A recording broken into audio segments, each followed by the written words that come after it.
Nikamwambia kuna aya ambayo iko ndani ya surati al-Mulk, unapoisoma ya Rasulullah nashindwaga nipige kelele namna nasikiaga mwili wangu. Ni aya gani?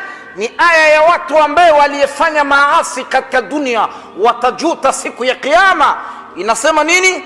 وقالوا لو كنا نسمع أو نعقل ما كنا في أصحاب السعير.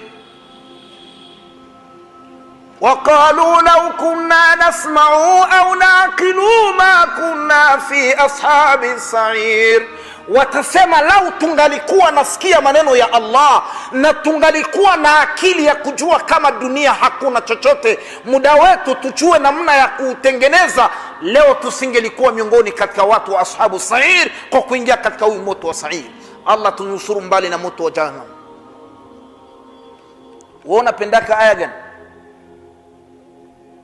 Mara mbili mara tatu mheshimiwa imamu wetu hapa afike tu asome kulu Allah mara 10 kuswala sala 10, waislamu watasema subhanallah.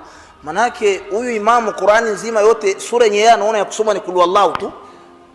Sasa tunakuuliza, tangu ulianza kusomewa Qur'ani roho yako imeisha badilika?